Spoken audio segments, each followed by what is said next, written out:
going to share just some geopolitical things that are taking place in the Middle East. And again, we're not just looking at geopolitical because we want to know more about the news, but a lot of these things I think have direct bearing on the last days. You know, I look at the Middle East as a chessboard, and the pieces on the chessboard are continually being moved, and I think they are being moved into a position where we are very close, where the board is set in a very, very close way to what the Bible describes as the events of the last days, or putting in position those things that can bring about the last days. And so it's important that God's people are aware of these things and have a good sense of how things are moving. So I'm just going to jump around the Middle East here just a little bit. First of all, we know that in this section right here, this is the area of Gaza in Israel. Obviously, on October 7th, we know there was a massive incursion, a massacre that took place from Hamas terrorists that came into Israel. And one of the things that I think is not only fascinating, but very significant that has not been widely reported. I know a few of you are aware of it, but many within America and specifically within the Christian community are not aware that the lead or head of Hamas's military wing, after the October 7th attack, has come out and said that one of the reasons for the Hamas incursion into Israel and massacre was because Hamas was aware that Israel had just imported heifers from the United States. That they had just come in, and you say, heifers, what's the significance about that? Well, the concept of the red heifers and the pure bloodline that fits the description of the red heifers in terms of the reinstitution of the temple sacrifices. So Hamas is aware of Israel bringing in heifers into Israel. And the head of Hamas has said that is one of the reasons. Now, why is that significant? Because their eyes are on the Temple Mount in Jerusalem. Just as believers who were informed, who understand where all this is moving, the Temple Mount in Jerusalem is the most important piece of real estate on planet Earth. Everything is moving in that direction. It's moving towards the Middle East, it's moving towards Israel, it's moving towards Jerusalem, and within Jerusalem, it's moving towards the Temple Mount. The key issue is who is going to control the Temple Mount. Why is that so important? When I say the Temple Mount, that is the rectangular plateau upon which today you see the Golden Dome of the Rock. That's famous when you see all the pictures of Jerusalem. And also you see the gray domed structure, the Al-Aqsa Mosque, that sits atop that rectangular structure. When we talk about that rectangular Temple Mount, that was the area that Herod the Great reinforced, the mountain on Mount Moriah, when Herod the Great wanted to enhance and enlarge the temple structure of the Jews when he was ruling in Jerusalem. He put a retaining wall, a massive retaining wall around the mountain, and then backfilled it and made it larger to make a rectangular plateau. And later, much later, came the Dome of the Rock, right? That came the Islamic structure and the Al-Aqsa Mosque that sits atop there. So the question is, who is going to control that Temple Mount, that rectangular area? Because it was the location on earth for the physical presence of God in his house. It was the house of God. And so obviously, if Satan has a strategy to rule the world, to have his man, the Antichrist, the progeny of Satan, to usurp what rightfully belongs to God's Son, Jesus Christ, then the object of their focus will be the Temple Mount in Jerusalem. And that is why everything is moving there. In terms of peace talks and things that will be coming in the future and land and all those things are important, but they're all peripheral. The real issue and the sticking point and the most difficult issue to solve within the Middle East and that America is involved in and Western European nations are involved in, Middle Eastern nations, the sticking point is going to be who controls the Temple Mount, because that is at its core, that is a spiritual conflict between God and Satan. Whose man is going to rule the world? Because it's going to be from the Temple Mount in Jerusalem. So everything is moving in that direction. So when we go back to Hamas and we say, okay, why did Hamas invade? Obviously, they have other reasons and rationale. They want to just wreak havoc in the region. They want to kill as many Jews as possible. But all of this is part of a much bigger satanic strategy to push the Jews out of their land and to annihilate the Jews. And that's what we're hearing. And when we, Lord willing, in a few minutes talk about Iran, that's their goal as well. So all of it is moving towards that Temple Mount. And so when Hamas says, the leader of the military wing of Hamas says, we know that Israel was importing these red heifers, which are important in terms of the reinstitution of the animal sacrificial system and the temple on Jerusalem. Hamas says, no. We have our Al-Aqsa Mosque and the Dome of the Rock that sits on the Temple Mount. That's important to all of us, and that's a rallying call to the rest of the Arab world. When Hamas named their invasion into Israel, they didn't call it the Sderot Initiative, which is a small town in Israel where they went across the border and murdered and pillaged. Or they didn't call it the Southern Israel Incursion Plan. They called it the Al-Aqsa Flood. Al-Aqsa, once again, is the Islamic mosque that sits on top of the Temple Mount rectangular retaining wall plaza next to the Golden Dome of the Rock. That is their mosque. So when they say it's the Al-Aqsa flood, what they're saying is, this is where our head is.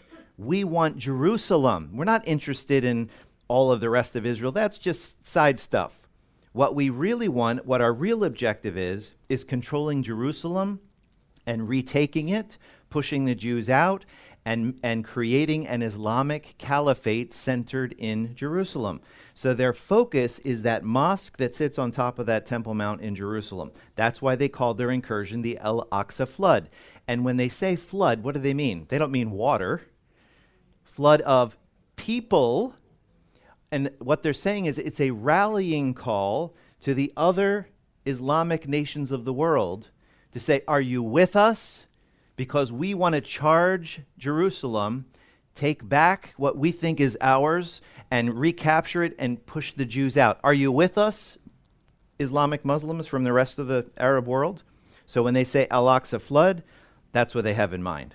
Okay? So it's important that you understand in terms of what's taking place in Gaza. It's not an isolated thing just because, well, it's in a remote part of Israel, and obviously it was terrible, but that's really all they have in mind. No. They have much more in mind, and their eye is on Jerusalem. You want to talk about an eye on Jerusalem? The president of Turkey. You should understand that the president of Turkey, Recep Tayyip Erdogan, is a very bad man. He's involved in all kinds of nefarious things. He has made his country available to become the headquarters of a lot of Islamic terror organizations. He plays nice with the West when he needs things. He plays nice even with Israel when he needs things. But the reality is that he is not a fan of Israel at all. He has ambitions, the president of Turkey, he has ambitions to retake the entire Middle East. And you know why he has those ambitions? Because the Ottoman Turkish Empire ruled much of the Middle East from 1517 to 1917, to the end of the First World War. They ruled the Middle East, the Ottomans, and they think they did it best.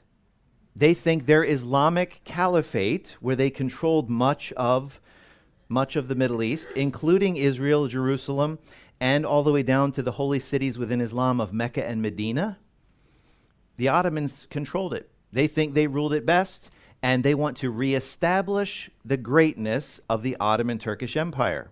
In a caliphate, when I say a caliphate, that's a group of Islamic nations that will unite and have in the past, and they're looking to do that again, that these Islamic nations will unite under Islamic law, which means politically and religiously, Everything of your life is under the auspices of Islamic Sharia law.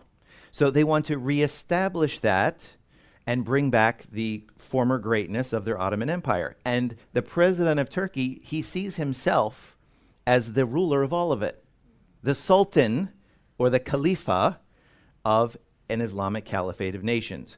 So what does he do when Israel is having issues and problems and challenges with the Palestinians? He champions the cause of the Palestinians against Israel because he sees the Palestinians as a nice little bargaining chip to give Israel a black eye. And he doesn't care about the Palestinian people. What he cares about is that he can use the issue of the Palestinians with Israel to ingratiate himself or to make himself look like he's a spokesperson or he has the concerns of the poor Palestinian people in view as he polishes his image within the rest of the Muslim world. So what happened is, first of all, he's spending a lot of money into the West Bank, into Palestinian areas of Israel. So in many instances, when you're in Israel and you're in the West Bank, which is not a bank where you deposit money, it is the western land area west of the Jordan River. The western bank of the Jordan River comes all the way up to the area of Jerusalem and includes what you'd say part of East Jerusalem. So you have a lot of Palestinians who live in that West Bank area, that land area. Many times you'll see Turkish flags flying in the area of the West Bank. What's the reason? Because Turkey is sending money to the Palestinians to buy their favor so that Turkey has more influence in terms of what is going on in Israel and in Jerusalem. So very important and very significant in terms of what Turkey is doing. As a matter of fact, the president of Turkey, in response to what Israel is dealing with the Palestinians right now, he said, Israel better watch it, because when they're not paying attention, we just may come in the middle of the night. I mean, this is the wording coming from the president of Turkey. Very, very significant. In addition, there are natural gas fields, natural gas deposits that Israel has discovered off of its coast in the Mediterranean. A lot of wealth is buried under the sea in these natural gas deposits, many of them that Israel has discovered. Egypt has also discovered some. And Turkey, which sees itself as a conduit for energy in the Middle East, with many, many pipelines coming from Azerbaijan, from Iran, and other areas through Turkey over to Europe. So if you saw a map of all of the pipelines running through Turkey, Turkey sees itself as a controller of energy from the Middle East to Europe. So they see themselves as very important along that route. Do you think Turkey is very happy about the idea that Israel and Egypt and Cyprus have discovered a lot of natural gas energy in the Mediterranean, and Turkey doesn't control any of it? It's not in their international waters. So the president of Turkey is very upset about the idea that Israel, Cyprus, and Egypt are looking to pipe their natural gas. They liquefy it in plants in Egypt, and then they ship it off to Europe, bypassing Turkey completely, which is pushing the president of Turkey to raise all kinds of issues that he's very unhappy. And there was talk about an undersea pipeline running from Israel's natural gas deposits to Cyprus, over to Crete, Greece, Italy, and to Europe. And he said, nothing doing. I'm not letting a pipeline come through this area of the Mediterranean Sea. And he is claiming larger territories within the Mediterranean that do not officially and internationally belong to Turkey, but he is claiming control over them. He's also sending ships from Turkey to harass the tankers that are exploring for natural gas in the Mediterranean as well. Now, I raise all that because of this issue. The Bible says that there's going to be an invasion coming from the north. And in Ezekiel 38, and we may touch on this in the next day or two, in Ezekiel 38, it says that invasion comes from the north and will invade Egypt and will have control over Sudan, Ethiopia, and Libya. That individual will come from the north, the Antichrist. Do you think, and it says that down here, Saudi Arabia, says Sheba and Dedan in Ezekiel 38, are you coming, saying to the invader from the north, Are you coming to take a spoil and to take a prey? And if you read the context of Ezekiel 38, this invasion is coming down to take a spoil and to take a prey. So the fact that there is a lot of natural gas and there is a lot of wealth that's going to be pouring into, and is pouring into Israel and to Egypt, do you think that would be a pretext for an invasion from the north, from Turkey, who sees itself as an energy conduit in the Middle East to control energy going to Europe? Do you think that would be a pretext for an invasion? Absolutely. So when you read these texts in the Bible and you see the movement of these nations and events that are taking place, they're not happening in isolation. They're connected to geopolitical events, real things that are taking place in our world today. So that's Turkey. That's the Middle East. Obviously, when you get down here to the area of Gaza, the southern tip of Gaza borders the Sinai Peninsula, which is controlled by Egypt. And so now there's a lot of tension there as to, well, where are these Palestinians going to go from Gaza as Israel is moving in and painstakingly going house by house, apartment block by apartment block, looking at the tunnels, making sure no one pops up, terrorists don't pop up behind them as they're moving through. But the population of Gaza is having to move further to the south near the border with Egypt. And Egypt does not want to let the Palestinians come into their territory. First of all, Egypt has big economic challenges right now and economic problems. Yes, they have some natural gas, but they have a lot of big problems. And Egypt doesn't want more Palestinians coming in, and they certainly don't want Hamas embedded with the Palestinians coming into their territory. So that's become very, very problematic for Egypt, and it's becoming a real issue. It is a real issue as to what to do with the Palestinian people who are living in Gaza. Very difficult to figure all of that out and how that's all going to play out. Enter into the scene, enter in Saudi Arabia and the United Arab Emirates. Saudi Arabia, I believe, wants to sign the Abraham Accords. Are you familiar with the Abraham Accords? Raise your hand if you are. Okay. During President Trump's administration, you had the signing of normalization between Israel and the United Arab Emirates, also Bahrain, which is a small island over there as well, and a couple countries in North Africa, signed on the dotted line to normalize relations between each other. And there are many who believe that part of the reason that Iran may have triggered the whole massacre with Hamas coming into Gaza is that Iran does not want to see a normalization of ties between Saudi Arabia and Israel. Because Iran is the nemesis of Israel, but also Iran is the enemy of Saudi Arabia. Why? Because they are two opposing views of Islam. Saudi Arabia is Sunni Islam. Iran is Shia Islam. Very divergent in terms of their views of Islam itself. So Iran doesn't like Israel, but Iran doesn't like Saudi Arabia either. So Saudi Arabia is very concerned that Iran is developing nuclear weapons, just as Israel is concerned that Iran is developing nuclear weapons. And Iran has said, we will use them. So they are getting very close to having nuclear bombs. And they have been working on this for many years. And Israel has said, world, pay attention. Iran will be able to blackmail the world if it obtains nuclear weapons. And Saudi Arabia is very concerned, just as Israel is. So Saudi Arabia and Israel share common concerns about common enemies. And the one enemy that is on the table that everybody knows about that they share is Iran.